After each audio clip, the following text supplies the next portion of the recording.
بالعالمین والصلاة والسلام على رسوله الكريم وعلى آله وصحبه أجمعين وأشهد أن لا إله إلا الله وأشهد أن محمدا عبده ورسوله۔ آج کے محاضرے میں اذان میں ہونے والی غلطیوں کا تذکرہ کیا جائے گا۔ اذان دین اسلام کے شعائر میں سے ایک عظیم شعیرہ ہے۔ اذان کے معنی ہے آگاہ کرنا، اطلاع دینا۔ شرعی اصطلاح میں اذان کہتے ہیں مخصوص کلمات کے ساتھ لوگوں کو اوقات صلاۃ سے آگاہ کرنا ہے۔ جب نبی کریم صلی اللہ علیہ وسلم مکے سے ہجرت کر کے مدینہ پہنچے، مدینہ میں مسجد نبوی صلی اللہ علیہ وسلم کی تعمیر مکمل ہو گئی تو آپ نے صحابہ اکرام سے مشورہ کیا لوگوں کو مسجد میں جمع کرنے کے لیے کیا طریقہ اپنایا جائے، کیا طریقہ اختیار کیا جائے۔ اس بارے میں مختلف آراء پیش کی گئی۔ ایک رائے یہ تھی کہ آگ جلائی جائے، ناخوش بجائی جائے۔ جس دن نبی کریم صلی اللہ علیہ وسلم نے صحابہ سے اس بارے میں مشورہ طلب کیا، اسی رات عبداللہ بن زید بن عبد ربہ رضی اللہ تعالیٰ عنہ نے خواب دیکھا۔ اس میں انہیں اذان کا مکمل طریقہ سکھایا گیا تھا۔ چنانچہ وہ نبی کریم صلی اللہ علیہ وسلم کی خدمت میں حاضر ہو کر کے سارا خواب بیان کیا۔ پھر عمر بن الخطاب رضی اللہ تعالیٰ عنہ وہ بھی پہنچ گئے۔ انہوں نے بھی اسی طرح کا خواب نبی کریم صلی اللہ علیہ وسلم کے سامنے ذکر کیا۔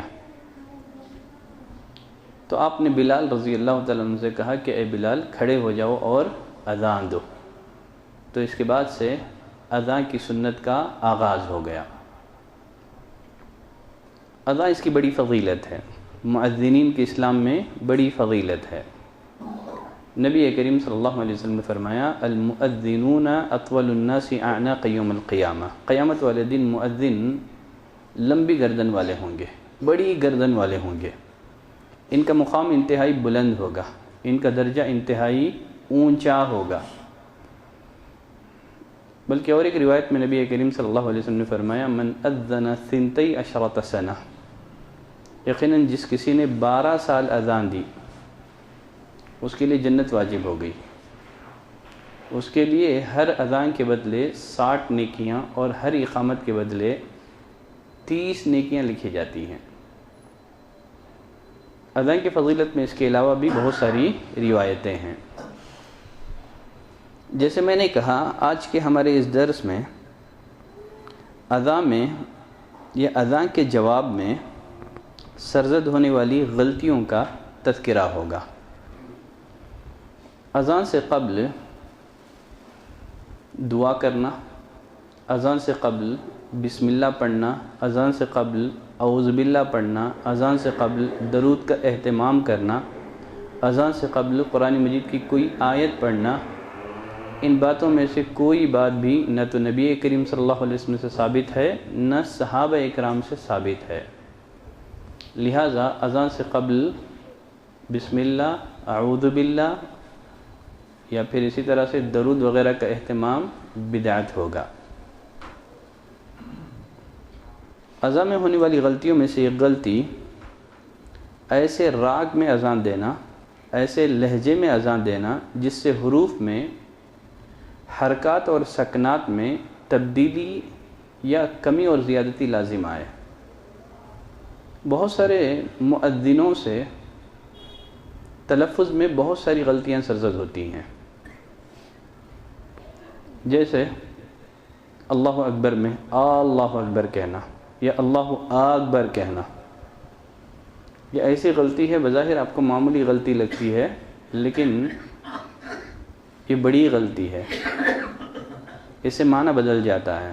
اللہ اکبر، کیا حقیقت میں اللہ بڑا ہے؟ معنی یہ ہو گیا۔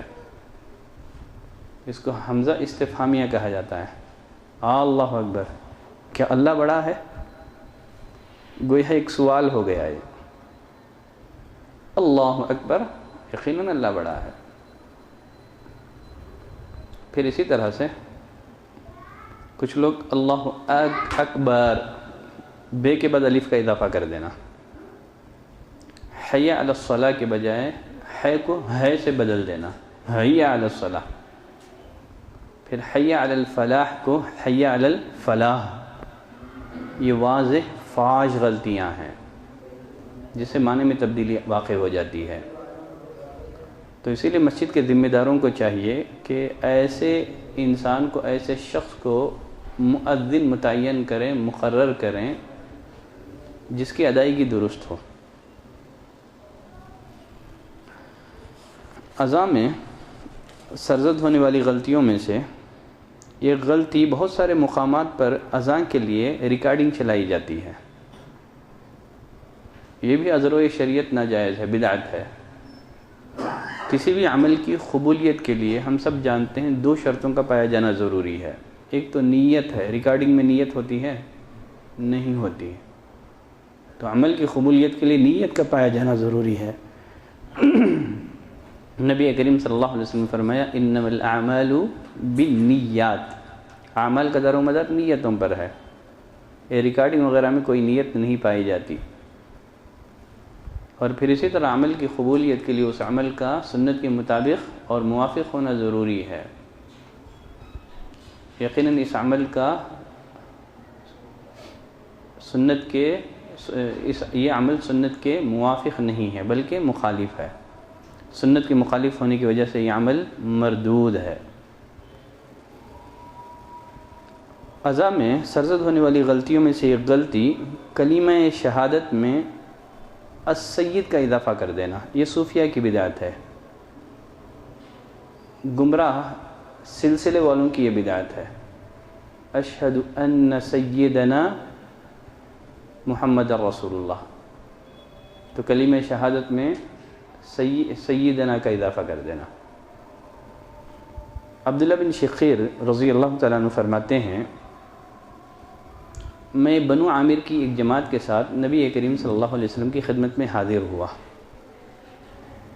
چنانچہ ہم نے آپ سے مخاطب ہو کر کے کہا انت سیدنا، آپ ہمارے سردار ہیں. نبی کریم صلی اللہ علیہ وسلم نے فوراً ان کو روکا، ٹوکا، کہا کہ سید تو اللہ ہے، سید تو اللہ ہے.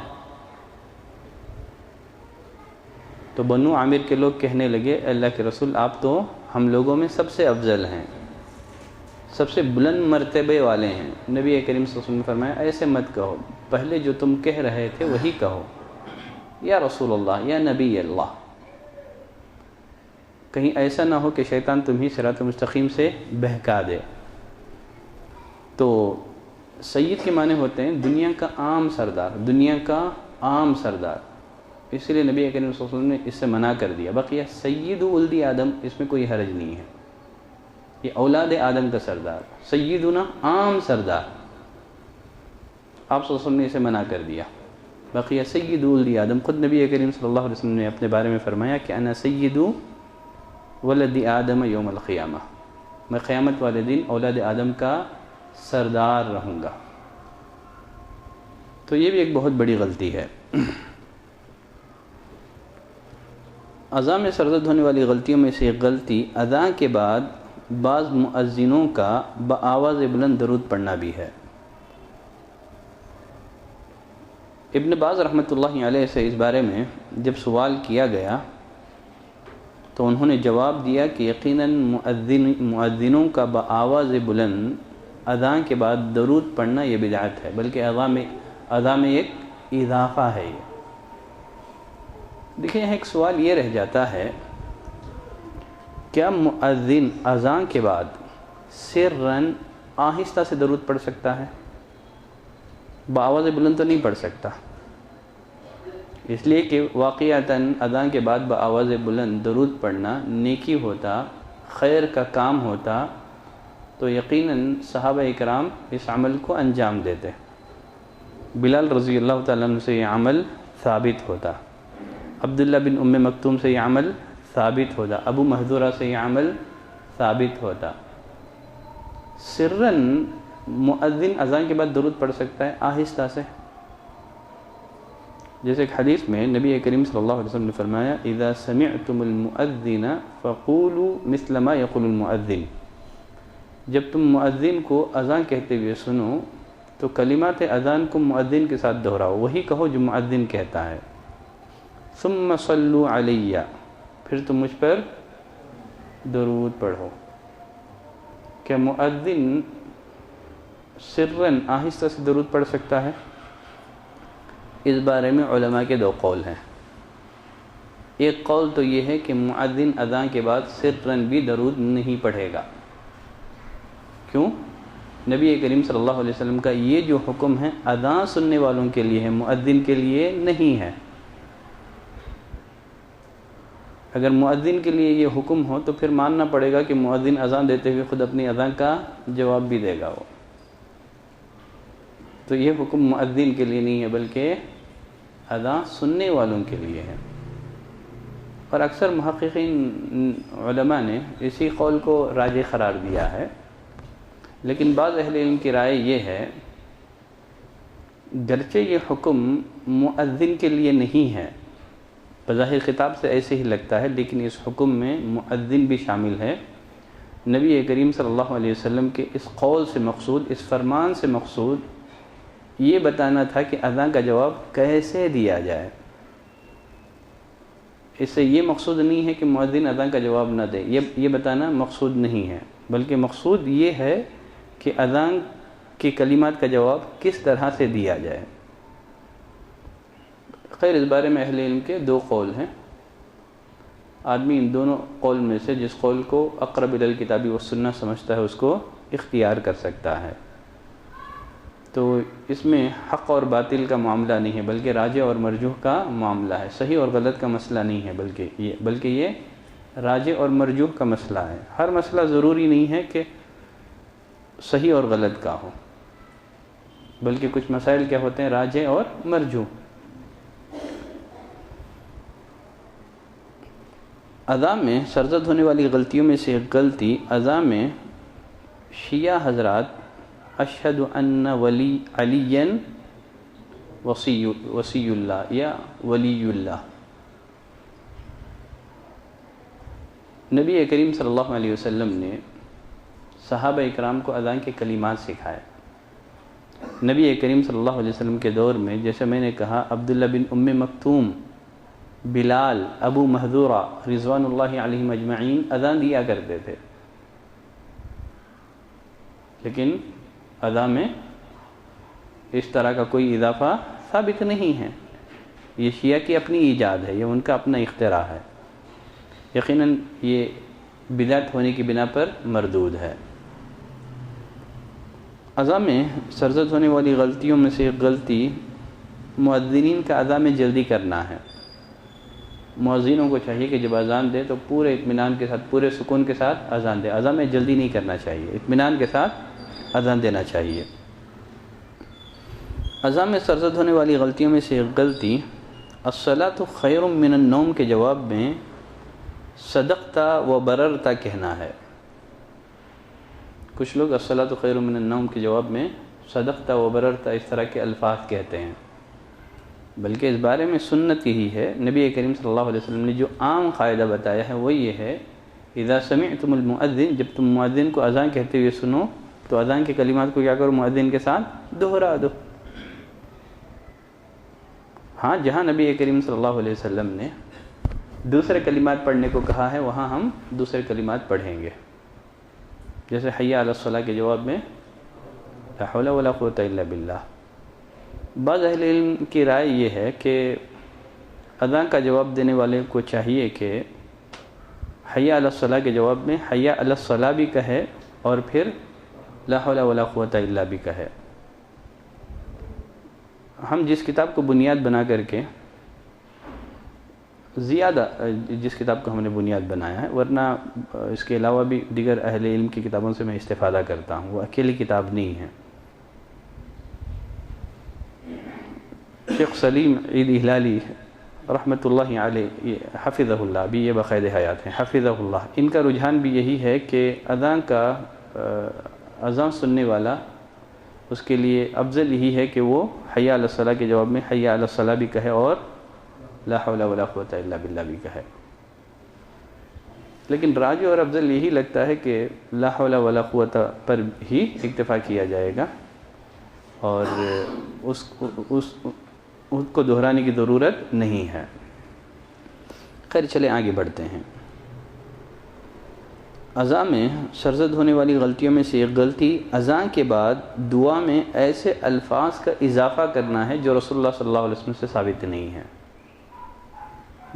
اذان کے بعد جو دعا پڑھی جاتی ہے اس میں ایسے الفاظ کا اضافہ کرنا جو نبی کریم صلی اللہ علیہ وسلم سے ثابت نہیں ہے، جیسے اللہم رب هذه الدعوة التامة والصلاة القائمة آتی سیدنا محمد الوسیلة والفضیلة والدرجة الرفیعة وآتی محمد الوسیلة والفضیلة وبعثه مقاما محمودا الذي وَأَتَّ إِنَّكَ لَا تُخْلِفُ الْمِيعَادِ، یہ جو اِنَّكَ لَا تُخْلِفُ الْمِيعَادِ ہے، وَالدَّرْجَةَ الرَّفِيعَةَ ہے یا سیدنا کا اضافہ ہے، یہ سارے اضافے نبی کریم صلی اللہ علیہ وسلم سے ثابت نہیں ہیں۔ جتنا ثابت ہے اسی دعا پر اکتفا کیا جائے گا۔ اسی لیے اہل سنہ والجماعہ کے نزدیک دعاؤں کے بارے میں یہ اصول ہے کہ الادعیہ توقیفیہ، الادعیہ توقیفیہ، دعائیں توقیفیہ ہیں، یہ من جانب اللہ ہیں، تو ان دعاؤں میں کمی اور زیادتی کا کسی کو کوئی حق نہیں ہے۔ نبی کریم صلی اللہ علیہ وسلم سے جیسے ثابت ہے ویسے ہی ان کو پڑھا جائے گا، اپنی طرف سے اس میں کمی اور زیادتی نہیں کی جائے گی دعاؤں کے باب میں۔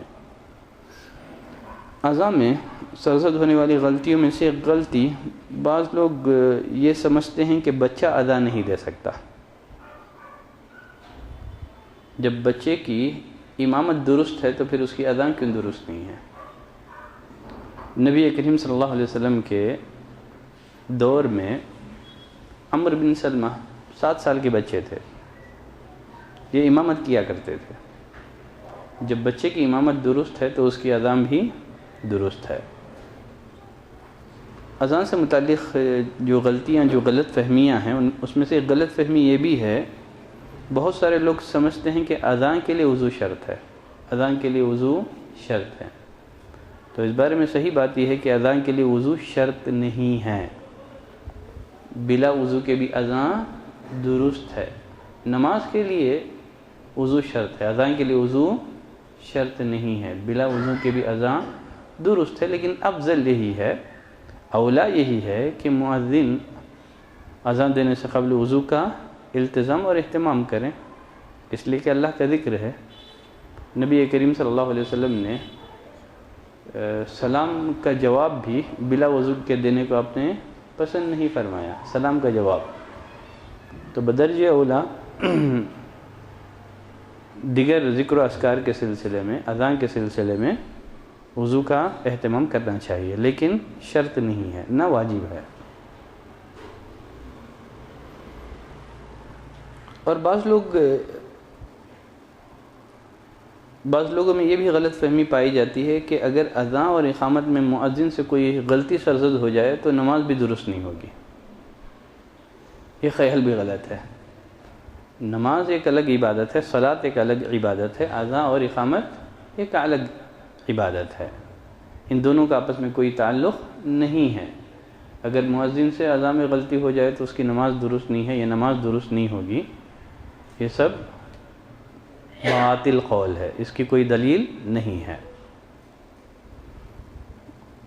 اور پھر اسی طرح سے ایک غلط فہمی یہ بھی ہے اذان کو لے کر کے، اکیلا شخص اذان اور اقامت نہیں کہہ سکتا، یہ بھی ایک غلط فہمی ہے، بلکہ صحیح بات یہ ہے کہ اگر آدمی اکیلا بھی پڑھ رہا ہو، بشرط یہ کہ وہ جس شہر میں رہتا ہو اس شہر میں اذان نہ ہوئی ہو، اکیلا بھی پڑھیں تو اس کے لیے مسنون ہے، مستحب ہے، افضل ہے کہ وہ اذان بھی کہے اور اقامت بھی کہیں۔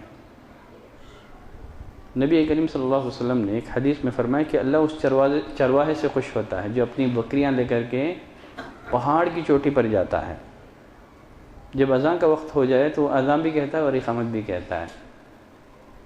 اللہ کو ایسے شخص کی ادا بہت پسند ہے۔ اللہ فرماتا ہے اس بندے نے مجھ سے ڈر کر اذان بھی کہی اقامت بھی کہی، میں نے اسے معاف کر دیا ہے اور میں نے اس کے لیے جنت لکھ دی ہے۔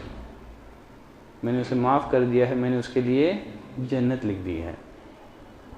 تو آدمی اکیلا بھی نماز پڑھے تو اس کے لیے اولا اور افضل ہی ہے کہ وہ اذان کا اہتمام کرے۔ یہاں ایک مسئلہ یہ ہے کہ عورت اذان کہہ سکتی ہے؟ عورت اذان کہہ سکتی ہے؟ سیدہ عائشہ رضی اللہ تعالیٰ عنہ کے بارے میں آتا ہے انہا تؤذن و تقیم، یہ اذان بھی دیتی تھی اقامت بھی کہتی تھی۔ سیدہ عائشہ رضی اللہ تعالیٰ عنہ کے بارے میں آتا ہے کہ یہ اذان بھی کہتی تھی اور اقامت بھی کہتی تھی، اور درمیان میں صف میں کھڑی ہو کر کے لوگوں کی امامت بھی کروایا کرتی تھی۔ تو معلوم کیا ہوا کہ اگر اجتماع عورتوں کا ہے، مجلس عورتوں کی ہے، غیر محرم مردوں تک آواز پہنچنے کا خدشہ نہیں ہو، اور ہلکے انداز میں آہستہ انداز میں اگر عورتیں اذان دیں تو اس میں کچھ بھی قباحت نہیں ہے۔ سیدہ عائشہ رضی اللہ تعالیٰ عنہ اور ان کے علاوہ دیگر صحابیات سے بھی اذان کہنا ثابت ہے۔ اور پھر اسی طرح اذان کے بارے میں جو ہمارے معاشرے میں جو غلطیاں سرزد ہوتی ہیں، بہت سارے لوگ خبر پر جا کر کے اذان دیتے ہیں۔ یقیناً ایسی اذان کا میت کو کچھ بھی فائدہ نہیں ہوتا ہے۔ خبر پر اذان دینا یقیناً اس کا میت کو کچھ بھی فائدہ نہیں ہوتا ہے۔ خیر چلے آگے بڑھتے ہیں۔ پھر اسی طرح اذان کے معاملے میں سرزد ہونے والی غلطیوں میں سے ایک غلطی نماز عیدین کے لیے سورج گرہن، چاند گرہن، نماز جنازہ، ان سب نمازوں کے لیے اذان دینا بھی ہے۔ ان ساری نمازوں کے لیے اذان دینا نبی کریم صلی اللہ علیہ وسلم سے ثابت نہیں ہے۔ جابر بن سمرہ رضی اللہ تعالیٰ عنہ فرماتے ہیں میں نے نبی کریم صلی اللہ علیہ وسلم کے پیچھے ایک نہیں ہے، ایک سے زائد مرتبہ میں نے نبی کریم صلی اللہ علیہ وسلم کے پیچھے عید کی صلاۃ پڑھی ہے، بغیر اذان اور بغیر اقامت کے۔ اور نبی کریم صلی اللہ علیہ وسلم کے زمانے میں جنازے کی نماز کے لیے بھی اذان کا کوئی اہتمام نہیں ہوتا تھا، نہ سورج گرہن نہ چاند گرہن، ان ساری نمازوں کے لیے اذان کا اہتمام نہیں ہوتا تھا۔ اذان کے معاملے میں سرزد ہونے والی غلطیوں میں سے ایک غلطی اذان سن کر جواب نہ دینا بھی ہے۔ اپنے آپ کو فضیلت سے، اپنے آپ کو عظیم ثواب سے محروم رکھنا بھی ہے، اس لیے کہ نبی کریم صلی اللہ علیہ وسلم نے فرمایا اذا سمعتم المؤذن فقولوا مثل ما يقول المؤذن، جب تم مؤذن کو اذان کہتے ہوئے سنو تو ایسے ہی کہو جیسے مؤذن کہتا ہے، یعنی کلمات اذان کو مؤذن کے ساتھ دہراؤ۔ پھر مجھ پر درود بھیجو، اس لیے کہ جو مجھ پر ایک مرتبہ درود بھیجتا ہے اللہ اس پر 10 رحمتیں نازل فرماتے ہیں۔ پھر اللہ سے میرے لیے وسیلے کا سوال کرو۔ پھر نبی کریم صلی اللہ علیہ وسلم نے وسیلے کی وضاحت بھی فرمائی۔ وسیلہ کیا ہے؟ جنت کا ایک درجہ ہے، جنت کا ایک درجہ ہے، ایک مقام ہے، جنت کے درجات میں سب سے اونچا درجہ ہے، جو تمام بندوں میں سے صرف کسی ایک بندے کو عطا کیا جائے گا۔ تمام اولاد آدم میں سے کسی ایک کو یہ وسیلہ حاصل ہوگا، یہ مقام حاصل ہوگا۔ نبی کریم صلی اللہ علیہ وسلم فرمایا میں اللہ سے امید کرتا ہوں کہ اللہ مجھے یہ مرتبہ عطا کرے گا، یہ مقام عطا کرے گا۔ اور پھر اسی طرح اور ایک روایت میں نبی کریم صلی اللہ علیہ وسلم فرمایا من قال حين يسمع النداء، یقیناً جو آدمی اذان سننے کے بعد یہ دعا پڑھتا ہے، کون سی دعا؟ اللهم رب هذه الدعوة التامة والصلاة القائمة آتي محمدا الوسيلة والفضيلة وبعثه مقاما محمودا الذي وعدته۔ فائدہ کیا ہے اس کا؟ فائدہ کیا ہے؟ جو یہ دعا کا اہتمام کرتے ہیں قیامت والے دن اس انسان کے لیے نبی کریم صلی اللہ علیہ وسلم کی شفاعت حلال ہو جائے گی، واجب ہو جائے گی۔ حلت لہ شفاعتی یوم القیامہ۔ ایسا آدمی قیامت کے دن میری شفاعت اور میری سفارش کا حقدار بنے گا۔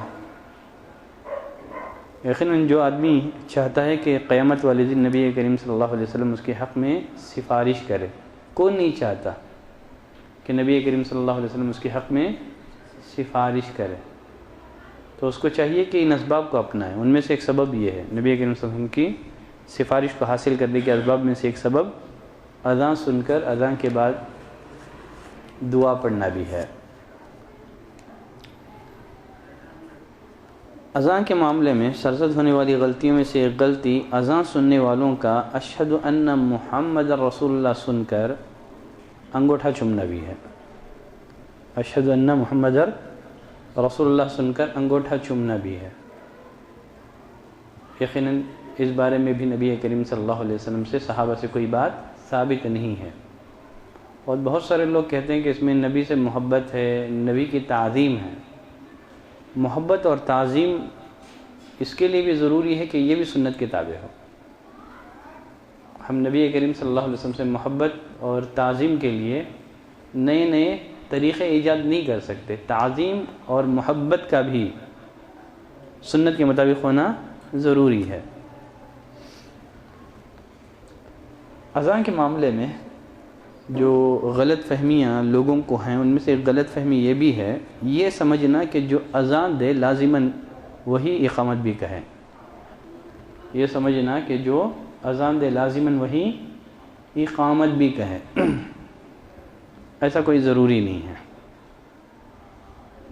اقامت کوئی اور کہہ سکتا ہے۔ بقیہ وہ جو روایت ہے جس میں نبی کریم صلی اللہ علیہ وسلم نے فرمایا کہ من اذن فهو یقیم، جو اذان دے وہی اقامت بھی کہے، تو یہ روایت ضعیف ہے، یہ روایت ضعیف ہے۔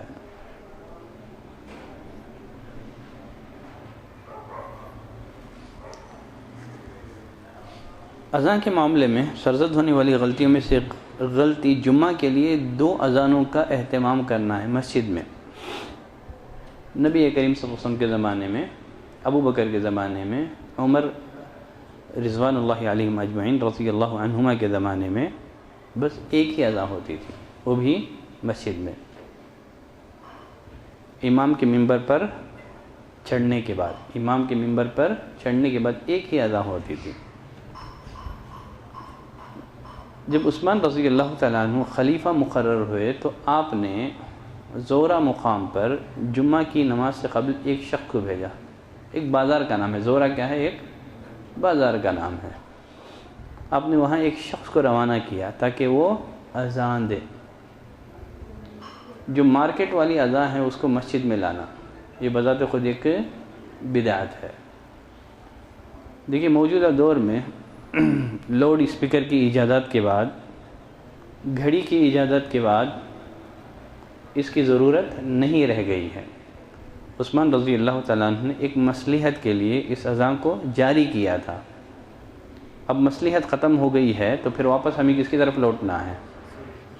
نبی کریم صلی اللہ علیہ وسلم کی سنت کی طرف لوٹنا ہے۔ نبی کریم صلی اللہ علیہ وسلم کے زمانے میں جو سسٹم تھا، جو طریقہ تھا، اسی طریقے کی طرف لوٹنا ہے۔ جب تک مصلحت برقرار تھی عثمان رضی اللہ تعالیٰ عنہ کی سنت پر عمل کیا جائے گا۔ وہ بھی مسجد میں اذان نہیں دی جائے گی، بلکہ بازار میں، جہاں تک اذان کی آواز نہ پہنچ سکے، جہاں تک اذان کی آواز نہ پہنچ سکے۔ تو آپ نے مقام زورہ میں ایک شخص کو روانہ کیا تاکہ وہ اذان دے۔ پہلی بات تو اس اذان کو مسجد میں لانا یہ غلط ہے، اور پھر وہ مصلحت باقی نہیں رہ گئی ہے۔ جس مصلحت کے لیے عثمان رضی اللہ تعالیٰ عنہ نے اذان ثانی کا آغاز کیا تھا یا ایجاد کیا تھا، وہ ضرورت چونکہ اب باقی نہیں ہے، تو ہمیں واپس نبی کریم صلی اللہ علیہ وسلم کی سنت کی طرف لوٹنا ہوگا۔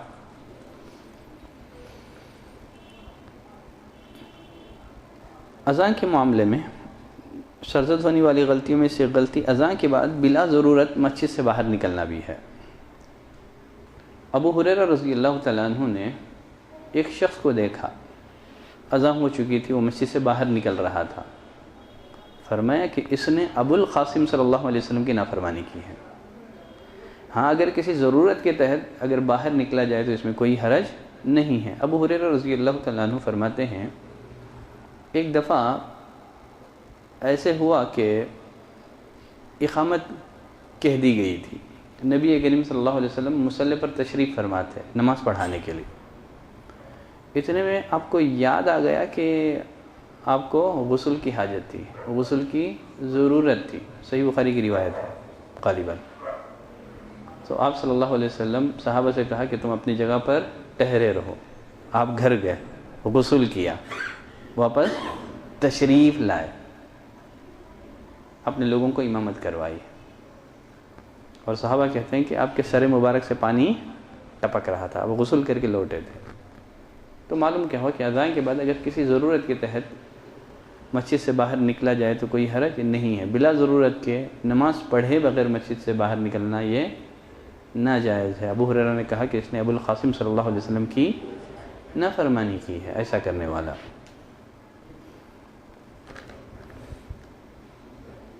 بہت سارے لوگ اقامت کے بعد اقامہ اللہ و آدامہ پڑھتے ہیں, ہے نا؟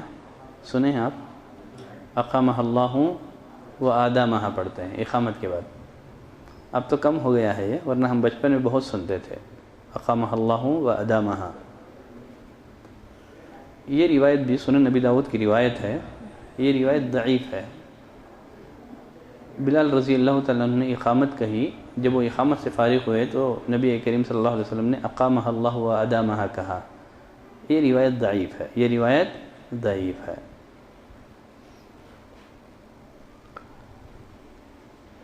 اقامت کے معاملے میں سرزد ہونے والی غلطیوں میں سے ایک غلطی اقامت کے بعد وہ دعائیں پڑھنا جو اذان کے بعد پڑھی جاتی ہیں.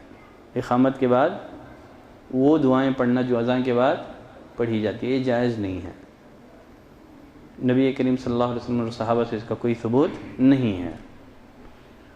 کچھ لوگ چونکہ اقامت کے لیے بھی اذان کا لفظ بولا گیا ہے, اس سے استدلال کرتے ہوئے اقامت کے بعد بھی درود پڑھتے ہیں اور اذان کے بعد والی دعا پڑھتے ہیں. حالانکہ استدلال صحیح نہیں ہے. اگر واقعتاً اقامت کے بعد نبی کریم صلی اللہ علیہ وسلم کے دور میں اذان کے بعد والی دعاؤں کو پڑھنے کا اہتمام اور التزام ہوتا تو ضرور صحابہ اکرام اس کو ہم تک پہنچاتے. تو اقامت کے بعد وہ دعائیں پڑھنا جو اذان کے بعد پڑھی جاتی ہیں جائز نہیں ہے, درست نہیں ہے. اور آخری بات یہ ہے, اقامت اور تکبیر تحریمہ میں فاصلہ ہونے کی صورت میں اقامت دہرانے کا حکم دینا یہ بھی ایک غلطی ہے. اقامت اور تکبیر تحریمہ میں فاصلہ ہو گیا, پھر اقامت دہرانے کا حکم دینا یہ بھی ایک غلطی ہے. ابھی ایک حدیث ہم پڑھ چکے ہیں ابو ہریرہ رضی اللہ تعالیٰ عنہ کی. بلال رضی اللہ تعالیٰ عنہ نے اقامت کہہ دیے تھے, آپ کو یاد آ گیا کہ آپ کو غسل کی حاجت ہے, ضرورت ہے, آپ غسل کر کے واپس آئے, آپ نے اقامت دہرانے کا حکم نہیں دیا, حالانکہ کتنا فاصلہ ہو چکا تھا. چلیں, اور ایک روایت بھی ہے, انس بن مالک رضی اللہ تعالیٰ عنہ فرماتے ہیں ایک دفعہ نبی کریم صلی اللہ علیہ وسلم کے دور میں آپ مسجد میں تشریف فرما تھے, نماز کے لیے اقامت کہی جا چکی تھی. آپ مسجد کے ایک کونے میں ایک شخص سے گفتگو میں مشغول تھے. یہ گفتگو کافی طویل ہو گئی, صحابہ انتظار کرتے کرتے اونگ ان پر طاری ہو گئی, حالانکہ اقامت ہو چکی ہے. بلال رضی اللہ تعالیٰ عنہ کی عادت یہ تھی کہ بلال رضی اللہ تعالیٰ عنہ جب دیکھتے نبی کریم صلی اللہ علیہ وسلم اپنے گھر سے نکل رہے ہیں, کمرے سے نکل رہے ہیں, تو یہاں کیا کہہ دیتے, یہ اقامت کہہ دیتے تھے. تو بلال رضی اللہ تعالیٰ نے دیکھا کہ آپ تو کمرے سے نکل چکے ہیں, اقامت کہہ دی گئی, اور نبی کریم صلی اللہ علیہ وسلم مسجد کے کونے میں ایک آدمی سے بات کرنے میں مشغول ہیں. بہت دیر تک آپ نے بات کی. پھر اس کے بعد آپ صلی اللہ علیہ وسلم تشریف لائے اور آپ نے صحابہ کو نماز پڑھائی. تو اس میں ہمارا استدلال کیا ہے, نبی کریم صلی اللہ علیہ وسلم نے اقامت دہرانے کا حکم نہیں دیا, چاہے فاصلہ لمبا بھی ہو جائے, 5, 10, 7 منٹ ہو جائے تو اقامت دہرانے کی ضرورت نہیں ہے. وہ جو اقامت کہی گئی ہے وہی اقامت کیا ہو جائے گی, کافی ہو جائے گی. تو یہ کچھ رہی غلطیاں اذان اور اقامت سے متعلق جو ہمارے معاشرے میں رائج ہیں. بقیہ اگر اسی موضوع سے ریلیٹڈ کسی کے پاس کوئی سوال ہو تو پوچھا جا سکتا ہے.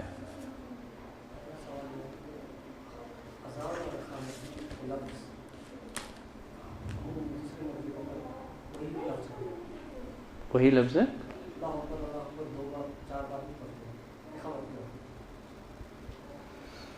ٹھیک ہے, اچھا سوال ہے آپ کا.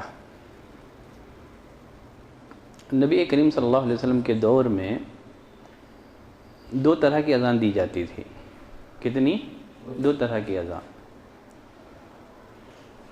ایک اذان تھی جو بلال رضی اللہ تعالیٰ عنہ دیا کرتے تھے, جو دنیا بھر میں یہی اذان مشہور ہے, رائج ہے. اور ایک اذان تھی عہد نبوی صلی اللہ علیہ وسلم میں, جو ابو محذورہ رضی اللہ تعالیٰ عنہ دیا کرتے تھے. کون؟ ابو محذورہ. ان کی جو اذان تھی اس کو ترجیح والی اذان کہا جاتا ہے. اس اذان میں ہوتا یہ ہے کہ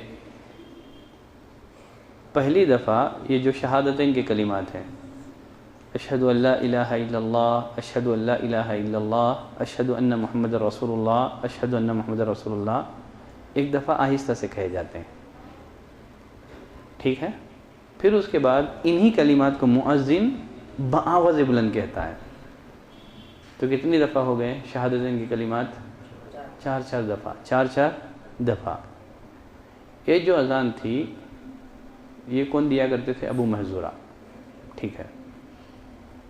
ہمارے معاشرے میں غلطی یہ ہوتی ہے, خصوصیت کے ساتھ احناف کی مساجد میں, وہ اذان تو بلال رضی اللہ تعالیٰ عنہ کی دیتے ہیں, لیکن اقامت ابو محذورہ والی کی ہوتی ہے. نبی کریم صلی اللہ علیہ وسلم نے بلال رضی اللہ تعالیٰ عنہ کو جو اذان سکھائی تھی, اس میں اذان کے جو کلمات ہیں 2 مرتبہ ہیں. اذان کے کلمات 2 مرتبہ ہے, اور اقامت کے کلمات ایک دفعہ ہیں. وہ خود فرماتے ہیں تشفیع الاذان و ایتار الاقامہ.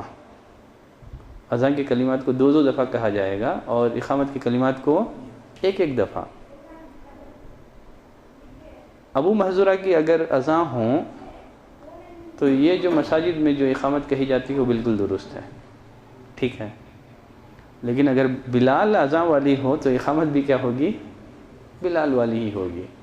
تو ایک غلطی جو ہوتی ہے وہ بلال تو اذان تو بلال والی ہوتی ہے, لیکن اقامت ان کے پاس ابو محذورہ والی ہوتی ہے. لیکن صحیح بات یہ ہے کہ بلال رضی اللہ تعالیٰ عنہ کی جب اذان کہی جائیں تو اقامت کیا ہوگا؟ ایک دفعہ کہی جائے گی. اقامت کی کلمات کو 2 دفعہ نہیں کہا جائے گا. بعض روایتوں میں 2 کا بھی تذکرہ ہے, لیکن وہ سندن ضعیف ہے. ٹھیک ہے. کیا بولیں؟ کہہ دیا تو غلط ہے. کہہ دیے تو غلط ہے. گرچہ ہے تو ذکر ہے, تو ذکر ٹھیک ہے, چونکہ وہ عمل سنت کے مطابق نہ ہونے کی وجہ سے وہ مردود ہوگا. نماز ہو جائے گی. ٹھیک ہے. وہی تو میں بتا رہا ہوں. آپ ابو محذورہ, آپ تو بلال کی اذان دیتے ہیں, اقامت ابو محذورہ والی کہتے ہیں. یا تو ابو محذورہ کو فالو کرو. ہاں ویسا نہیں ہونا ہے. صحیح ہے. اور کوئی سوال؟ شیخ اگر 2-3 مسجد میں ایک ساتھ اذان شروع ہو گئی تو ہر ایک اذان کا جواب دینا یہ کافی ہے. پہلے مسجد کی آپ اذان کا جواب دے لیں تو کافی ہو جائے گا. ہر ایک اذان کے جواب دینے کی آپ کو کوئی ضرورت نہیں ہے. پکڑ نہیں ہے, گناہ نہیں ہے. اجر سے اپنے آپ کو محروم کرنا ہے, ثواب سے اپنے آپ کو محروم کرنا ہے. کوئی گناہ نہیں ہے. ٹھیک ہے. بس اس کی اہمیت کے پیش نظر میں بتایا کہ لوگ اس کو اہمیت دے کر کے جواب دیں, ورنہ غلطی مطلب گنہگار ہونے کی غلطی نہیں ہے, یہ ثواب سے اپنے آپ کو محروم کرنے کی غلطی ہے.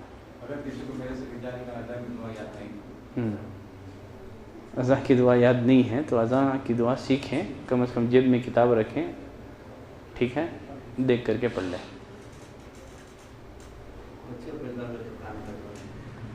ہاں بہت اچھا سوال ہے.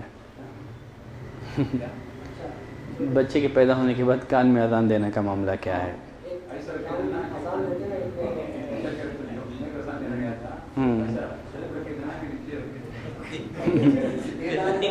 پہلی بات دینا ہے, پھر دینا ہے تو کیسے دینا ہے. ٹھیک ہے. چلیں پہلی بات تو اس بارے میں جو روایتیں آئی ہیں ان میں سے کوئی روایت سندن ثابت نہیں ہے، وہ ساری کی ساری روایتیں نہ ایک کہ ضعیف ہیں بلکہ ضعیف جدہ ہیں۔ کیا ہیں؟ ضعیف میں بھی ضعیف ہے۔ جو بچے کے کان میں نومولود بچے کے کان میں اذان دینے والی جو روایتیں ہیں وہ انتہائی ضعیف ہیں۔ اللہ ایک ہے، بعض اہل علم کی رائے یہ ہے، امام ترمذی رحمۃ اللہ علیہ نے اس حدیث کو نقل کرنے کے بعد فرماتے ہیں کہ وعلیہ العمل، وعلیہ العمل، مسلمانوں کا اس پر عمل ہے، مسلمانوں کا اس پر عمل ہے۔ حافظ زبیر علی زئی رحمۃ اللہ علیہ جو کہ محدث پاکستان ہیں، انہوں نے گرچہ ان روایتوں کو ضعیف قرار دیا ہے لیکن ان کا رجحان یہی ہے چونکہ امت میں اس کا عمل پایا جاتا ہے، اگر اذان دے دی جائے تو کوئی حرج نہیں ہے، کیونکہ نبی کریم صلی اللہ علیہ وسلم نے فرمایا کہ میری امت گمراہی پر جمع نہیں ہوگی۔ تو امام ترمذی رحمۃ اللہ علیہ کے اس قول کو بنیاد بنا کر کے انہوں نے کہا چونکہ امت میں اس کا عمل ہے، رواج ہے، تو اس کے کر لینے میں کوئی حرج نہیں ہے۔ تو اس معاملے میں زیادہ بہتر پہلی رائے ہے، اس بارے میں زیادہ بہتر پہلی رائے یہ ہے کہ اذان، کیونکہ روایتیں بہت زیادہ ضعیف ہیں تو اس بنا پر اذان نہ دی جائیں، اگر کوئی دے لیتا ہے تو اس مسئلے کو بہت زیادہ بڑا نہ بنایا جائے، اپنے اختیار سے کوشش اس بات کی کریں، چونکہ روایتیں ضعیف جدا ہیں، بہت زیادہ ضعیف ہیں، اس لیے اذان نہ دیا جائے تو ہی بہتر ہے۔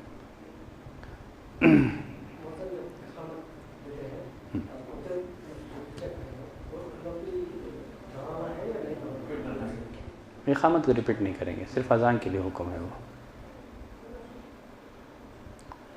شیخ صاحب، تنہا میں ابھی وقت گزر گیا، تنہا میں نماز پڑھتے ہیں، خود اکیلا پڑھتا ہے تو اقامت دینا ضروری ہے؟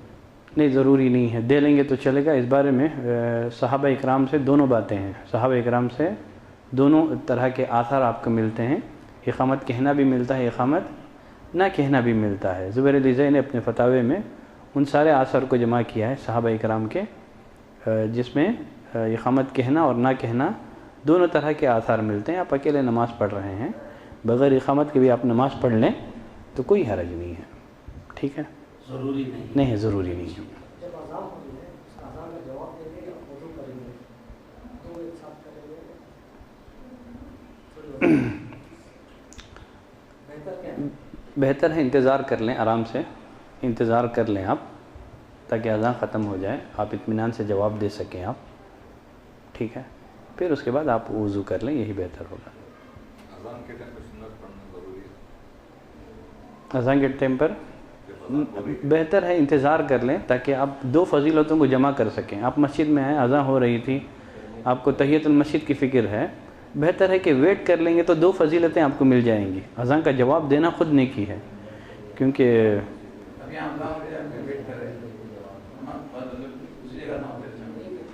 ایک ہی بار اذان دیا جواب دیا تو بس ہر ایک کا تمہیں جواب دے لگ بیٹھیں گے تو سورج طلوع ہو جائے گا بس۔ ایک اذان کا جواب کافی ہے۔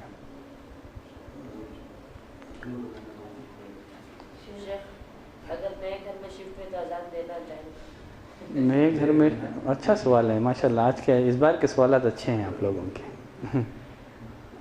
لیکن اچھے ہیں، موضوع سے ریلیٹڈ ہیں، اچھے ہیں۔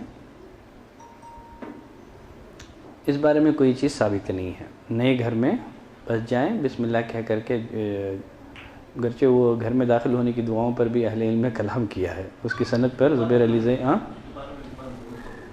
کیا بول کے وہ الگ معاملہ ہے۔ ایک ہوتا ہے علاج کے طور پر کوئی کام کرنا، علاج کے طور پہ کوئی کام کرنا، یہ ہو گیا رقیہ شریعہ کا باب ہے، یہ صرف نئے گھر کے لیے نہیں ہے۔ اب نئے گھر میں جا رہے ہیں، جیسے رسول اللہ صلی اللہ علیہ وسلم کسی انجان جگہ میں دوران سفر پڑاؤ ڈالتے تو آپ کیا پڑھتے تھے؟ اعوذ بکلمات اللہ التامۃ من شر ما خلق، یہ دعا پڑھ لیں کافی ہے۔ نئی مرتبہ گھر میں جا رہے ہیں، آپ کو کوئی ڈر ہے تب انشاءاللہ پورے ایمان اور یقین کے ساتھ یہ دعا پڑھ لیں۔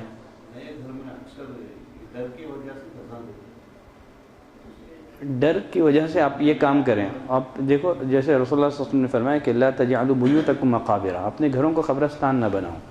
شیطان اس گھر سے بھاگ جاتا ہے جس میں سورہ بقرہ پڑھی جاتی ہے. شیطان اس گھر سے بھاگ جاتا ہے جس میں سورہ بقرہ پڑھی جاتی ہے. تو اس بارے میں جب نبی کریم صلی اللہ علیہ وسلم نے ہماری پہلے سے رہنمائی فرمائی ہے تو پھر ہم اذان کیوں دیں؟ کیونکہ اس بارے میں نبی کی رہنمائی ہے نا ہمارے پاس. گھر میں داخل ہوتے ہوئے بسم اللہ کہتے کے جائیں، گرچہ دعا نہ بھی ہو بسم اللہ کہتے ہوئے جائیں، کیونکہ نبی کریم صلی اللہ علیہ وسلم فرمایا کہ اگر آدمی گھر میں داخل ہوتا ہے اور داخل ہوتے ہوئے بسم اللہ کہتا ہے تو شیطان کہتا ہے کہ گھر میں میرے لیے کوئی انٹری نہیں ہے. پھر آدمی کھانا کھاتے ہوئے بسم اللہ کہتا ہے تو شیطان کہتا ہے نہ تو میرے لیے انٹری ہے نہ یہاں میرے لیے کھانے کا کوئی انتظام ہے. اگر آدمی گھر میں داخل ہوتے ہوئے بسم اللہ کہنا بھول جائے تو شیطان کہتا ہے کم از کم انٹری تو مل گئی. ٹھیک ہے، اگر کھاتے ہوئے بسم اللہ نہ کہیں تو شیطان خوش ہو جاتا ہے، چلو کھانے کا بھی بندوبست ہو گیا، انتظام ہو گیا. تو بسم اللہ کہہ کے جائیں، بقیہ دعائیں پڑھیں. اور پھر اسی طرح رسول اللہ صلی اللہ علیہ وسلم نے فرمایا کہ گھروں کو قبرستان نہ بناؤ، اپنی نفل نمازوں کا کچھ حصہ گھروں میں پڑھو. نفل جو نمازیں ہیں آگے آئے گا، نفل نمازوں پر مسجدوں میں مواظبت کرنا یہ بھی غلط ہے، آگے اس پر گفتگو آ رہی ہے. تو نفل نمازیں گھروں میں پڑھیں، سورہ بقرہ کا اہتمام کریں، اعوذ بکلمات اللہ التامہ پڑھیں، بسم اللہ کہہ کر کے جائیں. بقیہ ہو گیا یہ رقیہ شریعہ کا باب ہے. ٹھیک ہے، وہ مسجد جب گھر میں نئے گھر میں داخل ہوں گے تبھی نہیں ہے. آپ کبھی بھی جب ڈر ہے، خوف ہے، چونکہ اذان کی فضیلت کے بارے میں ایک روایت آئی ہے، جب مؤذن اذان دیتا ہے تو مؤذن کی اذان کی آواز جہاں تک پہنچتی ہے وہاں اس ایریے سے شیطان باہر بھاگ جاتا ہے. ٹھیک ہے، وہ رقیہ شریعہ کا باب ہے. وہ وہاں کانوں میں بھی اذان دی جاتی ہے. ٹھیک ہے، تاکہ جسم میں ہو تو باہر نکل کے آئے گا، وہ الگ معاملہ ہے. رقیہ شریعہ کا باب الگ ہے، تو یہاں وہ اپلائی نہیں ہوگا. وہ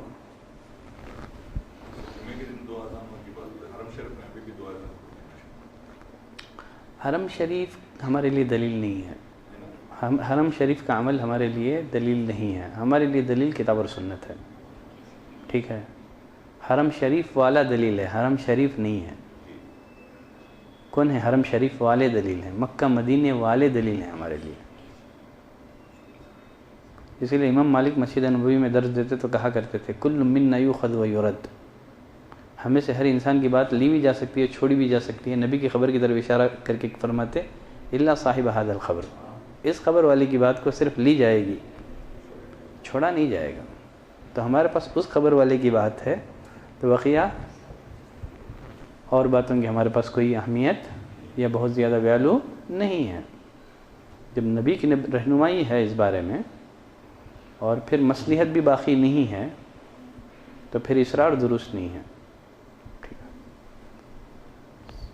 اذان کے کلمات میں اشہد ان محمد رسول اللہ ہے، اس کے بعد صلی اللہ علیہ وسلم بولیں گے یا اشہد ان محمد رسول اللہ؟ جتنا ہے فقولوا مثل ما یقول المؤذن، ہاں صلی اللہ علیہ وسلم کہتے ہیں تو غلط ہے. اور اس کے ٹھیک بعد ہے، اذان ختم ہونے پر اشہد اللہ الہ الا اللہ، اشہد ان محمد رسول اللہ تبلیغ کرتے ہیں، وہ غلط ہے. تو اسی لیے جیسے میں نے کہا ایک اصول بتا دیا ہے، الادعیہ توقیفیہ، الادعیہ توقیفیہ، دعاؤں کا بعد توقیفیہ ہے.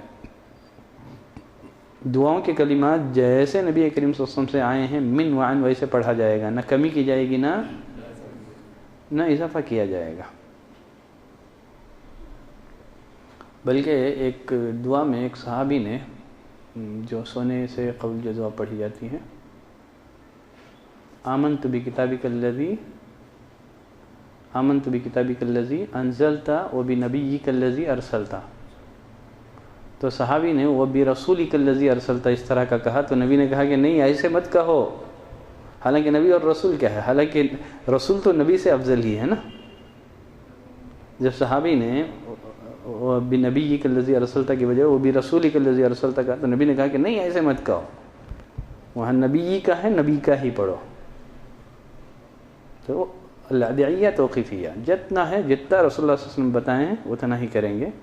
یہاں سب عقل کا کوئی دخل نہیں ہے.